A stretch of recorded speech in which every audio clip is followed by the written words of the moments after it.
ओम नमो नारायणाय। मैं साध्वी अनादि सरस्वती आपके अंदर विराजमान मेरे ईश्वर को प्रणाम करती हूँ और आज से अपना ये संदेश का कार्यक्रम शुरू करती हूँ। मेरे पूज्य गुरुदेव की प्रेरणा से और मेरे इष्ट देवता की प्रेरणा से मैं आप सबके बीच में अपनी वाणी के माध्यम से पहुँचूंगी और जो ज्ञान मुझे मेरे गुरु के द्वारा प्राप्त हुआ है उसकी अनुभूति आपको दूंगी। साथ में मेरे जीवन का अनुभव आपके साथ साझा करूंगी। मुझे पूर्ण विश्वास है मेरी ये वाणी आपके हृदय को झंकृत करेगी, आपको एक नया मार्गदर्शन भी प्रदान करेगी, एक नई प्रेरणा भी प्रदान करेगी। आज इस दिव्य शुरुआत को कर रही हूँ मेरे पूज्य गुरुदेव को स्मरण करके। मेरे पूज्य गुरुदेव सदैव एक बात कहते थे, प्रार्थना प्रभु से सीधा संवाद है और ध्यान परम सानिध्य। अगर ईश्वर इस जगत में है तो उसे जानो, समझो। यद्यपि इस पंचभूत से, इस पंचकोश से, माने शरीर, प्राण, मन, बुद्धि, चित्त, अहंकार, इसे जानना अपूर्ण ही जानना है, किंतु कुछ अनुभूति निश्चित रूप से प्राप्त की जा सकती है। क्योंकि यदि अनुभूति नहीं होती तो हम इतने वर्षों से, इतने जन्मों से ईश्वर की खोज में कैसे निकलते। तुलसीदास जी महाराज ने ये कहा है कि उस अगूढ़, दिव्य, असीमित, अपरिमित विराट ब्रह्म को मैं अपनी वाणी से कैसे अभिव्यक्त करूं। वो अनंत है, वो अपार है, वो अलौकिक है। उसे बुद्धि और शब्दों की डोर में भी कैसे बांधूं, क्योंकि जो बांधता हूं वह भी अपूर्ण ही है। लेकिन मैं क्या करूं? बांधे बिना, शब्दों में पिरोए बिना, अपनी भक्ति को अभिव्यक्त किए बिना मैं रह भी नहीं सकता।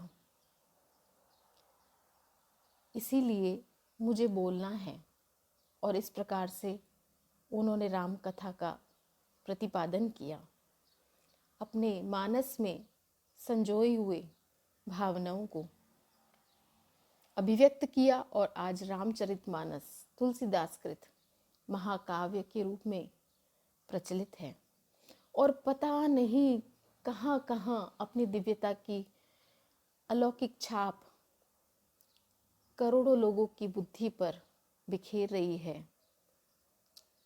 जो आत्माएं, जो शक्तियाँ भगवान के नाम को सुनकर अमृत की अनुभूति करती हैं, संतुष्टि की अनुभूति करती हैं, वो उनकी वाणी से आज भी प्राप्त हो रही है।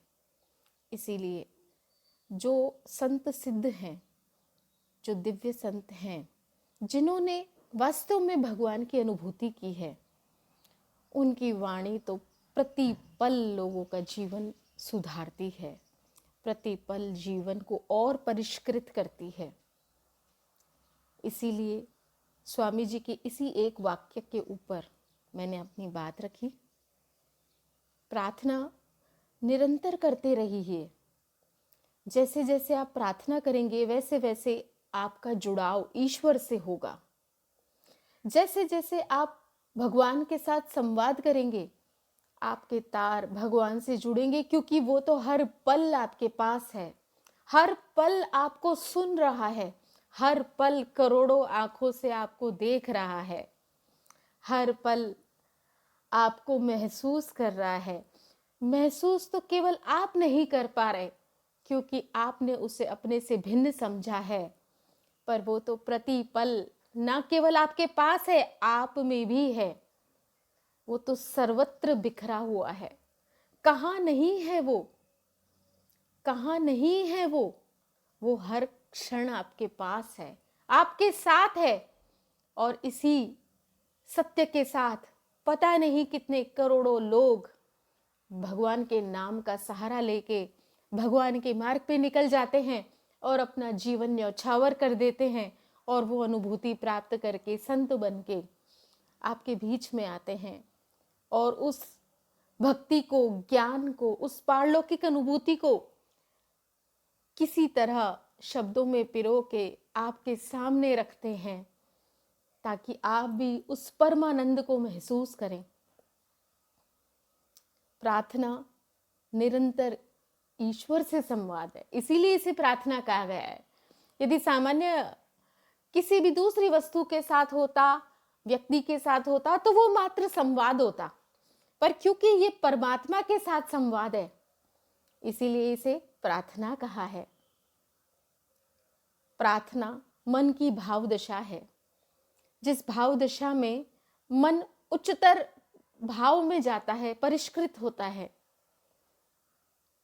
और ये प्रार्थना भी तभी होती है जब हम ये महसूस करते हैं कि परमात्मा हमसे भिन्न है, तब तक। क्योंकि प्रार्थना भी, ध्यान भी, ज्ञान भी, भक्ति भी, ये सब साधन है उस साध्य तक पहुंचने के लिए, हमारे लक्ष्य तक पहुंचने के लिए।